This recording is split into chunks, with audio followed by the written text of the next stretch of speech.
Live. Welcome back to 24 Hours Check-In. My name is Aubrey Mintz, and I am here today with special guest Mike Roberts. Hey, Michael everybody. Roberts, how are you? Good. I'm great. How are you, Aubrey? I am You look good. good. You look strong. You You look look awake. very. Your hair looks great. COVID has COVID been well with hair. you. Yeah. COVID hair. I will hmm show off my COVID hair. It's late at night, so we can get a little crazy here. It's ponytail time. Ponytail time. P-tail. This is check-in number, where are we? 3. Um, and we will have our America's East teams checking in and watching. And folks, here's what's going to happen. I'm going to talk to Mike Roberts. He's going to tell us about a few things and some tips and tricks for you, where you're at right now. And start thinking about questions you'd want to ask Mike, and you'll have a chance to type in those questions into the chat, and we'll go through as many as we can. And then we'll say goodbye to Mike, and then we'll do a check-in where you can look at, we can look at the Facebook, see what you're posting, and we just want to hear from you, make sure you're still around and doing okay, and we wish you all well. So here we go with Mike Roberts. Mike is a Hey. classically trained animation director and storyboard artist who has worked in Toronto, New York, London, before settling down to Los Angeles, where he currently lives. He started working in the commercials and music video business as a director, working on brands like Kentucky Fried Chicken, Honda, and Fandango. Since Yep. then, Mike has directed episodes of Bojack Horseman. He also directed the iconic opening credits, folks. That's Mike right here. He directed F is for Family and Trip Tank. Recently, Mike has directed several animated pilots and serves as supervising director for the comedic animated space opera series Final Space on TBS. He is also the creator of the John Cena, Kat Dennings YouTube TV premium animated comedy series Dallas and Robo. Welcome, Mike, John, Hey, everybody. Roberts. I only did season 1 of Final Space. My friend, my good friend and talented guy, Ben Bojack, took over on season 2 and 3. So he's doing the better seasons. I just did the one that I ruined the first season. You did the original. You were the pioneer. That was a fun show to make. Well, you're a fun guy. And what we're going to do here, and I meant mushroom. And what we're going to do Got the here, mushrooms poster right behind me. Never mind. Sorry. we're going on a Canadian tangent. Mike is Canadian Canadian, tangent. and as I am. Folks, it is now 11 p.m. on our side of the world, and you are now, what is that, 7 hours? You're 7 hours in, and boy, I know you're tired and you're starting to feel it. Hopefully, everyone has an idea that they're pretty solid with at this point. Maybe you're doing some like, last minute adjustments, but hopefully you've seen an animatic. You see the timing of your film a little bit, and you're starting to design a little bit. Hopefully, production design backgrounds maybe have been started, maybe even animation tests. I don't know. It's crazy. But what we're going to talk to Mike about is how you should think right now about being smart with your decisions about how to go forward, knowing that you're going to get more and more tired. So, Michael. Oh, so we're starting animating. That's awesome. Some are probably starting animating. Okay, if you were in a team right now, Yeah. and you feel pretty good about your story, Uh-huh. and you're starting to think about designs, and you already have people that can start animating, how would you start tackling, say, a scene right now? Like, would you go for the meaty scene, a light scene, or what do you think? Well, you have to keep your momentum up, right? So I would say, like, you have to have a plan for the hard stuff, like know you're going to get through it. If you leave that till the end, it's like pick the things that you know you won't hate yourself for doing at the end. So if there's some big epic thing that's going to take a lot of energy and a lot of momentum, get that out of the way first. But I would say even before that, especially if you're just starting animating, now's the time to make sure that your poses are strong in the animatic. So like when you're looking at your animatic, it should feel like you're hitting all your keyframes, or at least the important moments. It depends on the style, obviously. Like everybody's doing completely different style. If you're doing stop motion, you don't have to worry so much about the drawings, but you'd really feel like you can watch the animatic and feel like you got a plan, because there's going to be a point where you're on remote control. It's just autopilot. So the better your animatic is, the better the timing is, the better the poses is, the more you're going to be at, tomorrow at this time, like just like getting through it. If the animatic's strong, then you have a roadmap. So if there's parts of it where you're like, I'm not sure if this is working, now's the time to get it working, when your brain still works. Yeah, because ultimately you could have like a really, really nice animatic that you could actually hand in as your finished film, Yep. right? Yep. So it's absolutely better to see a half-finished animatic than bad animation. Right, exactly. And what about production design? What kind of advice would you give for that? Well, yeah, that's a good one, because like you always, it's 100% across the board. Like the reason, maybe everyone knows this already, but the reason animation is getting more complex is because the tools are making it easier. So you have to pick for TV and whatever, but you have to pick a medium or a look that you can pull off. So if you want to classically animate this thing, simple characters, as simple as possible. If you're going to do 3D, what style can you build really quickly? I'd rather see a funny short about two cubes shaking back and forth than like an overwrought CG that's just one model and no backgrounds and doesn't have good story. It's like early Pixar shorts. Is doable in this time frame given the tools we have now. But if it's drawing, like if you're going to do motion graphics, any of that stuff, just simple, again, stuff that's not going to kill you to do when you're at the 75% mark and half asleep. What can you keep doing once you're run out of gas? Yeah, and I guess it's also know your strengths as well. So if you know that you're a pretty decent animator and you're comfortable with the scene when you're super tired, it's fine. But if you're trying out new things, probably better to get them started sooner. Yeah, I would say don't try anything you haven't at least tried before. And that's, this is the time to experiment, but it's not the time to like pick up a new piece of software. Right. Zero. Don't do that. I say this as someone who like taught themselves to use Blender like starting in April, so like I can't really say anything. I'm the worst for like, I think I'll do a shot for a job that's due next week in a new piece of software, so I really shouldn't talk. Yeah, you're good at that. The work that I see you do, you kind of like, I'm gonna try this, and then a day later, it's like this phenomenal thing, as if you've been doing it forever. So, there's sweating, looking for YouTube tutorials. But there's probably people out there, in this contest that can handle that kind of stuff. But, as we get into the 12th, 13th hour, you start to go slow. No, that's right. It's planning for the end. You're fine now. It's the illusion of the illusion of ability right now. This is the salad days. And you've judged these films before, so you see kind of the range of stuff. Can you say anything about versus marathon? That's right. Spring versus marathon? Oh, she said sprint versus marathon. I totally agree. Yes, sprint. Can you tell us anything about like the films that you felt were more successful and the ingredients they might have had? Well, there's a lot of. Okay, I'll start with the positive. The funny ones always are the best, and they don't have to be like hilarious, but they have to like think of like funny in like a Wes Anderson kind of way. It can be like ironic, something with a light tone. Like Guardians of the Galaxy beats Justice League. It's the things that are buoyant make you want to watch, and even when they're so short, like 30 seconds is 100 years if it's not funny, if it's not buoyant. So I would avoid melodrama, anything that feels maudlin. You know what I mean? Like if we're gonna like do a deep dive into the explorations of themes of death and existential dread, might be something that you also get a little tired of in the 13th hour.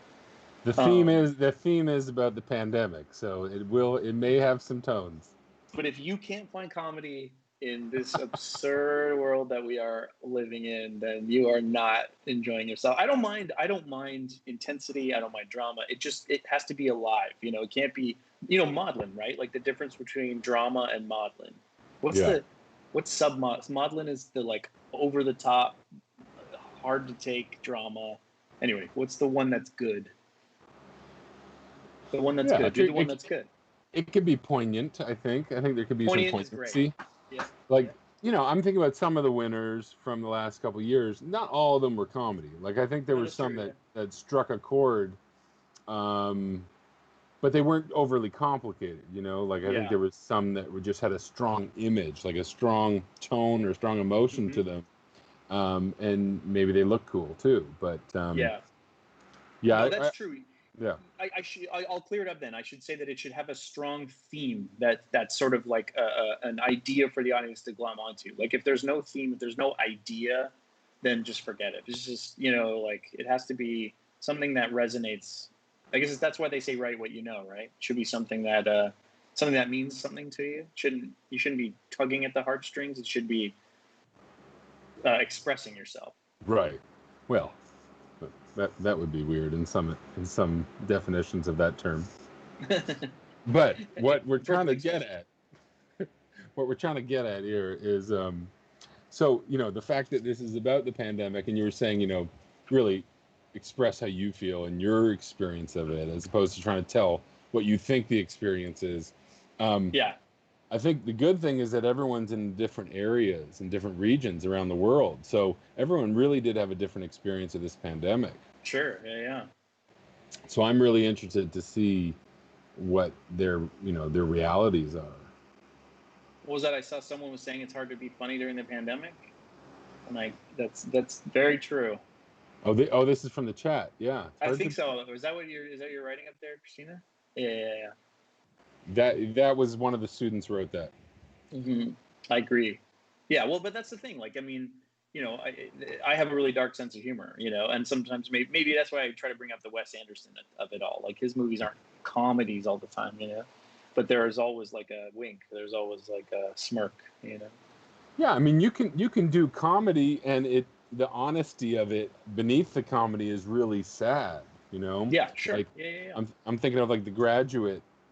Yep. There's some really great funny scenes in it, but ultimately it's about this guy whose parents are oppressing him so much he's drowning, right? Which isn't Yep. funny at all. But the way they tell the story makes you like laugh because it's true. You know. Well, and to get, yeah, for sure. Because the other thing I was going to say is maybe like another way to look at it is too is when we're talking about completion earlier about the animatic. Even in how long are they supposed to be? Is there a time? 30 Is it seconds, 30 seconds? Okay, I not a thought so. second over. So even in 30 seconds, make sure you have some form of a act structure, like beginning, middle, end. It sounds obvious to say, but like there also is like you can sort of technically fail on one of these by having the best animation possible, the best storyboards possible, and then it's like beginning, middle, nothing. Like it'll make the best one not win to not Right. have a beginning, middle, end. Yeah, and So then I'd rather have yeah. a yeah. No, go ahead. Sorry. I was gonna say I'd rather have like no animation and a good soundtrack with a good story. I probably would rate higher than one that didn't even finish. Right, because there were some examples that we saw in the past where the setup might have been so great and the animation was so great, and then it felt like the timer just stopped and they didn't Yep. have time to finish, and you can't award it high points because you Yeah. don't get the whole story. Yeah. You might as well have done a bad job. Right. So if you're going to spend so much time on the animation, the design, and all that, just make sure at this point all of your films are solid. Like you feel like there's enough time. That's the important thing as well, because it's only 30 seconds. When that animatic plays, when it cuts, even though you know the story, and you could probably hold on that end frame with your team, the judges aren't going to see anything after that end frame. So Yeah. wherever it cuts, it cuts. So you got to watch it as if you have fresh eyes.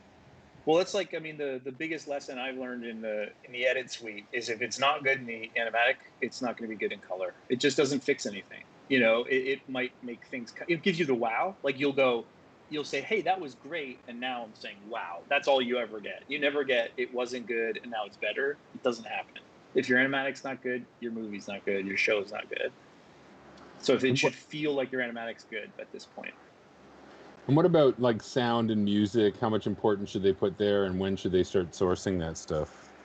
Well, that music and sound have to help your edit, right? So another piece of this animatic is one of the things that makes TV production, and they don't do it as much with features, but one of the things that makes TV production so doable is that you have this kind of guide track of audio. So your voice is cut and your music cut. And what it does is it gives you an idea of your pacing. So like, I think in 30 seconds, it's really smart to have an idea of some little chunk of music, not because you need the music. Like obviously you need it for tone, maybe for pacing, but the music gives you a pendulum. It gives you like a metronome.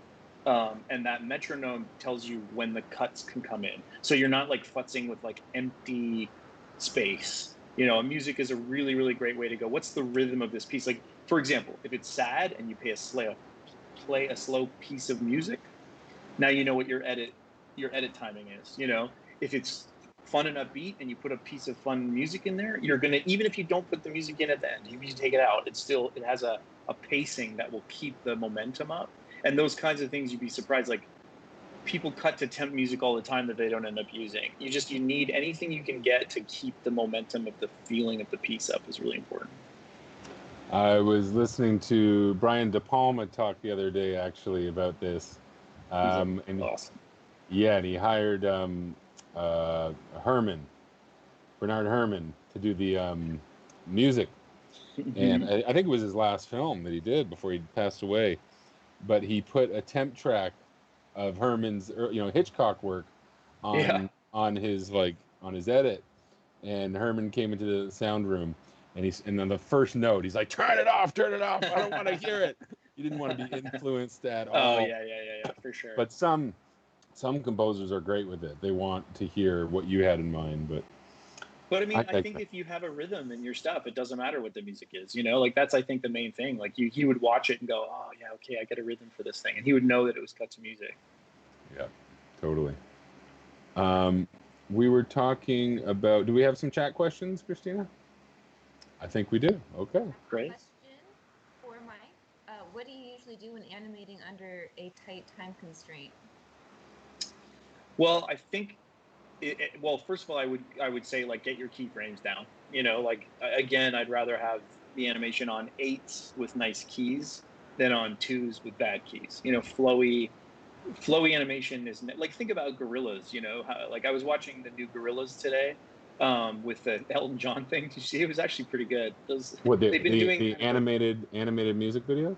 Yeah, it's like Elton John guest starred on the new Gorillaz thing, and they did Elton John like a Jamie Hewlett caricature of Elton John. It's pretty good, playing at a piano, and but I mean, if you look at it, it's literally a mouth moving, and they even like rotating the head symbol. So like it's very like in modern techniques. Mouth is animated exquisitely, and it's just the shoulder comes up when the music changes. The shoulder comes down when the music changes. It's like ultra simple, so little animation. But I'd way rather see that than if it was onto's like shaky lines going off model, big mush pile. I would say like just keep. And another thing to keep your momentum up, right? If you're looking at 30 seconds of animation, you're probably going to be putting it in chunks of 5 seconds, 10 seconds, 1 second. Go in terms of what you can take a bite of. And if you're feeling in the weeds, move on to the next shot. Go through and just key out your whole thing. Then go back and start and do a little bit more. Don't go frame by frame ever. And there's a temptation with 30 seconds just to go frame by frame. But you'll be so much happier with it if you could keep watching it down. Because the secret to animation, and the reason why even the worst animated feature is usually pretty structurally all right, is because they watch it over and over and over. And even if their script sucks and the characters are bullshit, they know, they've watched it so many times that the pacing like fixes itself to a certain degree. I mean, it's not always going to be a winner, but that's why animation has so like a much higher hit rate for animated features than like regular movies. Fewer made, more successes, I would say. Because of that, they just watch it over and over and over, and they get an idea of how complete it is at any given moment, and then throw it out and start again if it's not working. But maybe you guys don't have the ability to do that. I mean, I think animators are so used to working down to the minutia and the frame that we have so much control over our films, so we have to watch it over and over as well, you know. Yeah, I'll say I've never been done early.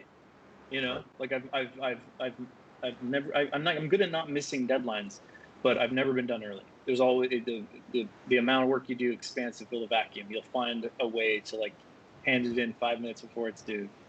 Yeah, just one more thing. Wait. Oh, one more thing. Move that finger. Yeah, never finished.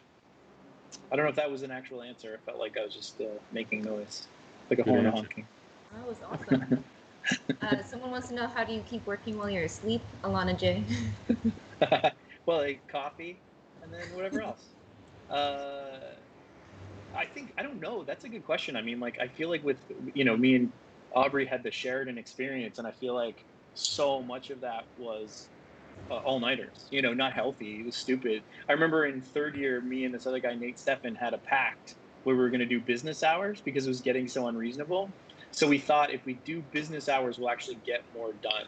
So, and it wasn't quite business hours. It was 9 till 9. That was our day, and you had to go home and sleep. And we got way more done that way. So I think, like, if you're really tired, set an alarm, take 10 minutes, just do it. Yeah. Like, you'd be better off with a 10-minute nap. Like 20 minutes is that, like, power nap, like, Yeah, whatever that refresh. is. Power nap. Yeah, totally. Aaron is tired, wants to know, how do you go about choosing sounds for a music project, or sounds or music for a project like this? So you already talked about, like, blocking it in, but any?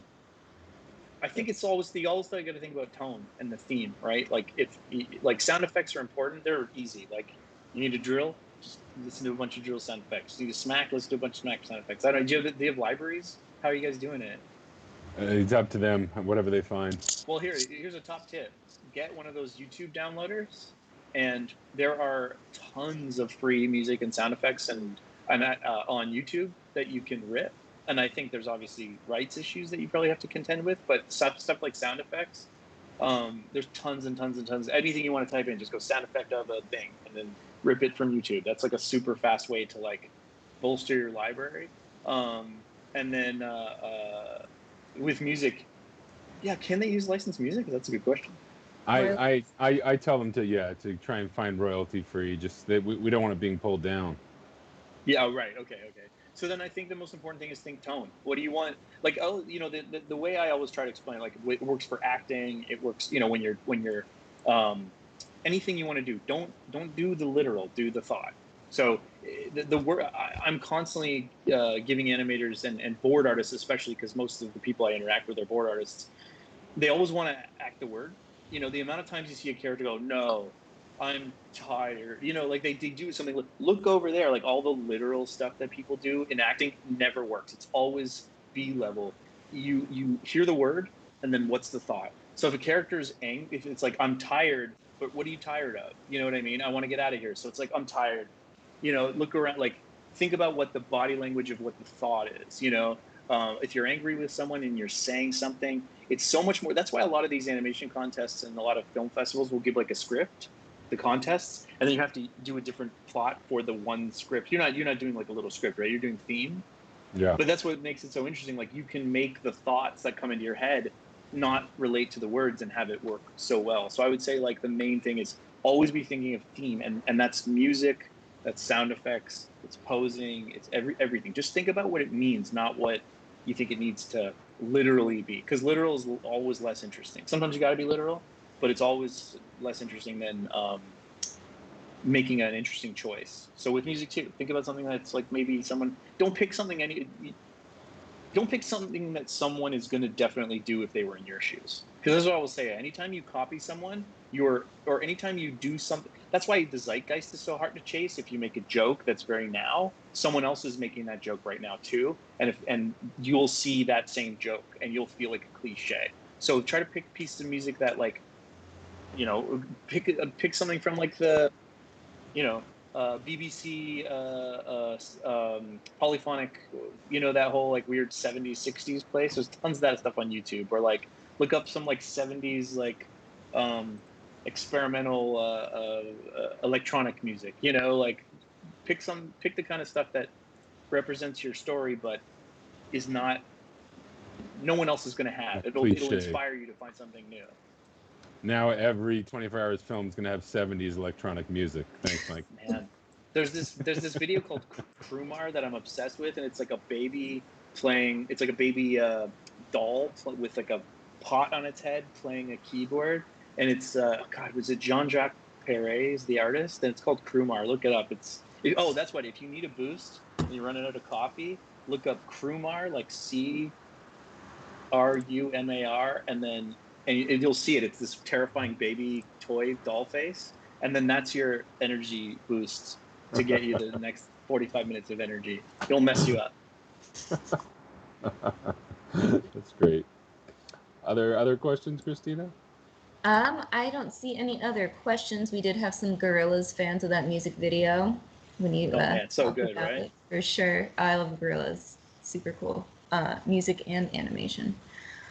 We had a bunch of teams checking in. I don't know if I'm going to say names until after we tell Mike to shoo, but do you guys want to hear about the stages that people are at right now? Or Sure. I guess last call for questions in the chat, guys.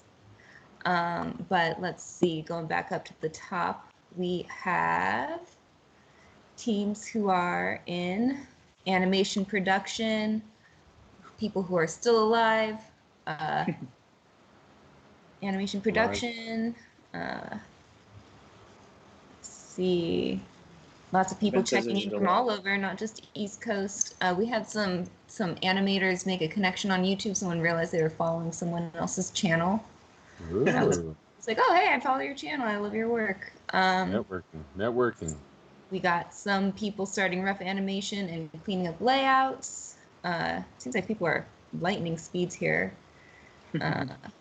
Animating, cleanup, line art, and backgrounds are underway. What would you say about level of finish, Mike? Like, is it better that the whole film is just consistent, or is it better to have a couple scenes that look so good and then others that may not get to that level? I'd say that's what I was saying about like going back and doing passes, you know, like I'd rather see a color card in the background and telling the story than a beautiful background if it's the only one in it. You just don't want every time you make a choice and it doesn't seem like the right choice, you're making the audience go, I'm not going to pay attention anymore. It's like a brain shutter offer. So if you come in and it's card like 30 seconds and it's blue card, green card, pink card, and it just keeps showing cards, you're going to go, okay, this person's trying to tell me a story. But if you say a pink card and then a detailed background and then a blue card, you're like, wait, what's happening? So I think it has to look like all your choices are very deliberate. So that's like a bit abstract, but that's a way to think about it. You know, everything should look finished in the moment. And think about when you're a few hours from being done. What if someone took it away from you right now? Would they understand what it was? And if you're a few hours away and you don't understand what it is, you're probably not going to finish on time. Yeah, and it's a good point to add to that is if you have someone always editing, basically everything that's created you add to the reel. That way your reel, like Mike was saying, on layers is getting better and better. But if someone pulled it away from you, you still have that reel with the latest stuff. So yes, you want to make sure. And I would just keep exporting, like every couple hours export something. That way you've got a version of your film exported as well. Yeah, that's a good point. Yeah. Did Ben say something there? I thought I didn't. Maybe. Yeah, he said. Yeah, we had a question about how do you balance the style of the characters and the backgrounds, kind of related to what you're just talking about.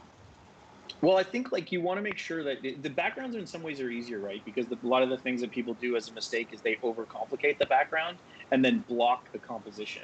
So you should always think about where your character is going to be in the frame, and that actually helps you with animation, right? So if you're in a close-up and you give out someone, okay, do a background for this close-up, and then like half the screen's filled with a drawing of a head, and you've spent time on what's behind the head, you're wasting your time. So you should always think about like this, almost like a wreath around your action. So if it's a person walking down the street, remember they're going to be walking past that part of it, and make sure that it's pretty and it works, but that like you're saving the detail for the things you need to see. So if they're walking from one side to the next, put the things where you need them to be. They're going from here to here. Don't spend time worrying about the middle details. Don't do the second floor super detailed. Just get enough story into the background. Because I've had conversations with backgrounds artists on series where you're like, background is story.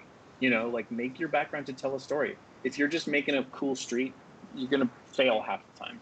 You know, you got to make this thing the thing that it needs to be for the story. So I would say like the choice is like, don't overcomplicate it. Do less. Do the bare minimum. Do the maximum compositionally, and then decide what the minimum is with art. You know, what's the minimum you can do to do this thing for speed? But compositionally, do 110%. Yeah, and the danger with working with a team, if you're by yourself too much, the background artist would start filling in details without talking to the animator. So passing it back and forth, if the animator does a super rough pass, gives it to the background artist, then they can see the path that Mike was just talking about, and then design your framing elements basically around that. Well, and that goes back to the animatic too, right? Like, let's say you have 5 backgrounds and 2 are the same. You literally use those 2 backgrounds in your animatic so that if someone picks up that shot later when someone's napping, the backgrounds aren't redrawn by mistake, because that happens all the time when you're moving fast with TV, especially. You'll do like the same shot, it's a little bit different, they redraw it by mistake. Now you've got 2 of the same background and you've wasted time. So like think about it being as efficient as possible, and that's why they put backgrounds in animatics a lot of the time. It's just so people have a guide to go by. So always be making, like Aubrey's saying, like always be making those choices based on what will save you time later. Do the work now so it saves you the time later. But simplify. Don't do zippers, man. Take the zippers off characters. Don't do t-shirts with designs on them. Don't do, you know what I mean? Don't like get into the like anime eyes with like 500 little specific light reflected things in them, unless you have, that can be a great gag. It's like Ren and Stimpy. Think about like the way they would punch in on something and it's a painting. That's a really smart choice. And they use it as almost like a visual gag. So I said gag just as you cough. It's like a visual gag to have the style change, so you can do that kind of stuff. Like maybe one of your jokes is the style change, and that was really funny on Ren and Stimpy, to have it be like a booger up close. You know what I mean? Yeah. So anyway. Nice. Anything else, Christina, on the chat? No other questions for Mike. Everybody's working. It's good. There are variously at stages of animation production, rough animation, inking. Wow. All kinds of different stages. Well, Mike, this has been invaluable. I think I'll go back and watch this for my own productions. You've been incredibly insightful. I really appreciate it. Well, thanks for having me. Good luck, everybody. All right. We'll say goodbye to Mike, and then we'll do a check-in. Thanks, Mike. See ya. Bye. All right. That was amazing. I don't know if you guys realize the magnitude of the information there, but go back and watch it and really look at your reels and simplify as much as possible, and just think about like the necessity for your scenes, and make sure they're all reading. Are they following kind of a tone, a mood, and are they hitting where you want them to hit, basically? And then with backgrounds, don't complicate them. Just really think about where the character's moving and help frame those characters, but without overdoing your backgrounds and all these details. So we are going to move to check-in, and I think we start with an animation. Is that right? No. Yes? We do. Yep. All right. Here we go.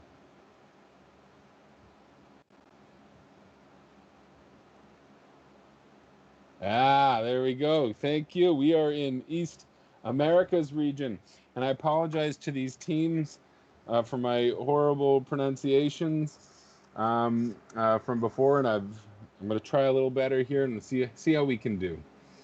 From Brazil, we have Beas Artes University. As I call your names, feel free to write in the chat or post on Facebook, and then we'll go through the Facebook and look at what you guys are doing. We have Inctopus and Pimba. And from Scuola Britannica de Artes Creativia, we have Clown Car Hoot Hoot, Darvori, and OS Men's. And from Fundação Armando Alvarici Penteando, we have Fogo Fautuo and Gastos Selvagens. I'm sorry. And Migas. And now we move to Canada. What? Yeah. Now we move to Canada. We have in Montreal, Segap du Vieux Montreal, Tunnels Carpiens. And from Concordia University in Montreal, we have Wauron Animation and the Brunch Club. Welcome. Now we move to the United States of America, and we have Edinburgh University of Pennsylvania. We have 4 teams, As the Prophecy Foretold. We have Ease In, Does It. We have Wall Dogs, and we have We, the Best Music. And we also have Georgia Southern University, Team Titan. Welcome. And from Ringling College of Art and Design, we have 5 Star Pizza and Speed Graphers. And from Savannah College of Art and Design, we have Bean Clowns, Cough Cough 2 Electric Boogaloo, Fear Cowboys, Rice Bread, Stone Cold Steve Austin's, Team Beetleborgs, the B Team, Team Roadwork, the Onion Skinners. And from Syracuse University, we have Swamp Frogs. And finally, from Virginia Commonwealth University, we have Yeeted Frames. Welcome, East Americas. Let's move to the Facebook page. And I'm going to move my screen so I can look at it. And let's see what you guys are posting. Shout out to all those teams that are actually in the chat right now. A bunch of those names that you read off are participating actively. Very good, very good. And lots of posts on Facebook for you. All right, we're starting with Isabella Hisai, second soup of the night. Who knows how many more to come? Nice, good looking soup. I'm hungry. We have Elaine Baibayan. It's from Rat Den. Oh, they got some video here. Going at it with production. We got a nice video of some dancing. So that's something Mike didn't cover, how to get that energy. Get up and move. Dance. That's great. They're doing some exercise. Looks great. They look intense. They're putting stuffed animals all over their face. Whatever it takes. Anna Price is talking about don't be fooled by our peace signs.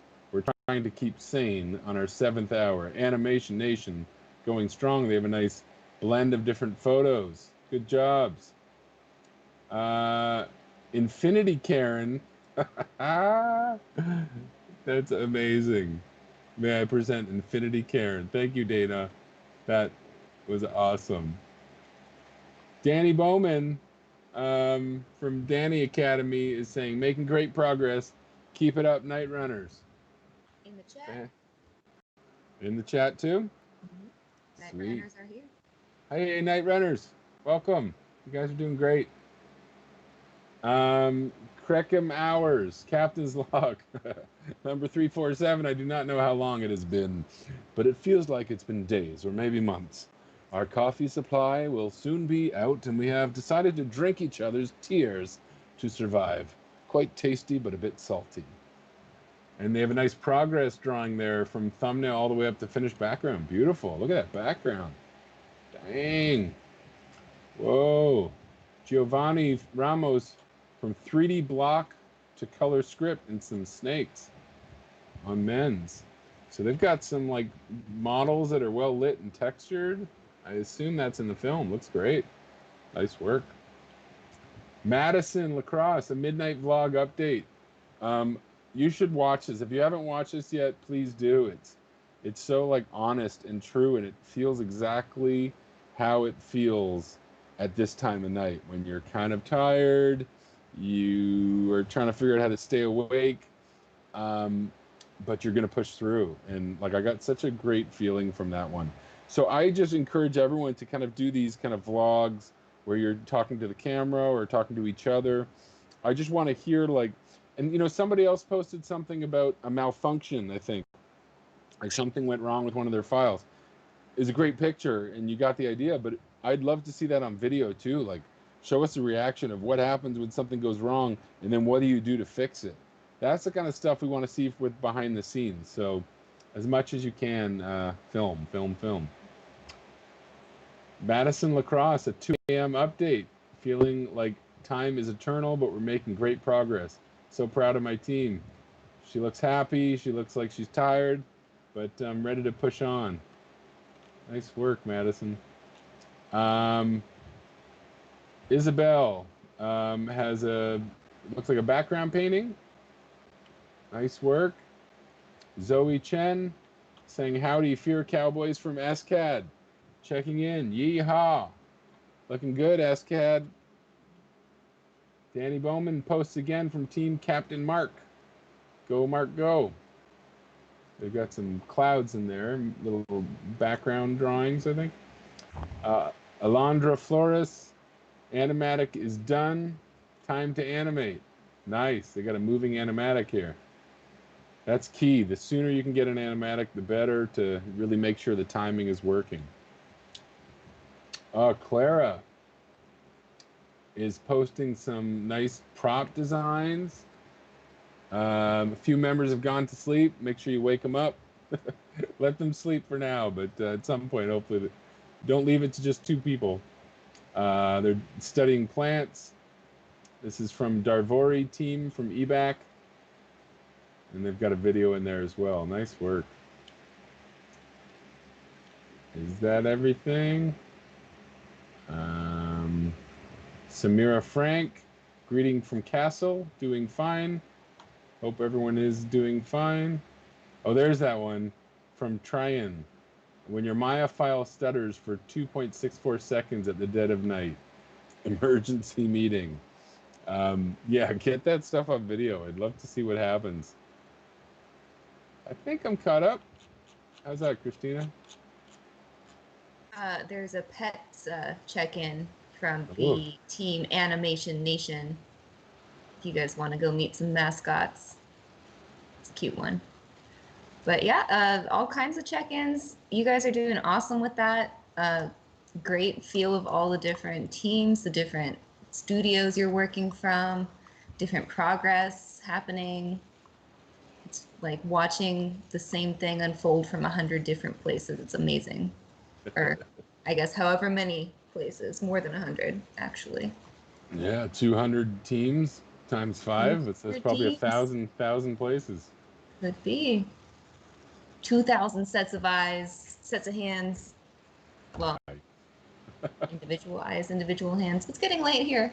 You guys are doing great. We're starting to count fingers and toes pretty soon. Oh, we just got a few more come up. Where are the Ontario people supposed to check in? I think Ontario's tomorrow morning, right? Ontario, will that be? Yeah, probably tomorrow morning, mid, because there's so many from Sheridan, right? We made them part of the middle section check-in. That's right. Which will be, I believe, 9 a.m. tomorrow. Okay. Let me just consult the schedule. Yeah, check in here on YouTube, 9 a.m. We'll be talking to Alessandra Sorrentino about animation production, and check-in number 4 will be for the central sections of North America, United States, Mexico, everybody. Well, actually, all the Americas, North and South America, Central America, everybody in the middle zone. The middle people. We've got a nice animation test from SCAD, the Onion Skinners. It looks fun. I like how loose and rough it is. Keep it loose, keep it rough, everyone. Capture that energy. Yeah. Then you polish it. All right, everyone. Thanks for joining us. Get back to work, walk around, stretch a little bit. We do have yoga in the morning. Don't forget, meet Ashley and stretch. It'll just be, 15 minutes. Just give yourself a break for a second. She'll help you rejuvenate. So get in there, learn, and then we'll get back to work. I think that's it for me. Yeah, I think so. Thanks for showing up, everybody. We had about 50 of you up in the middle of the night with us, and we'll be back in the morning. Hang in there. Hang in there, everyone. Be well.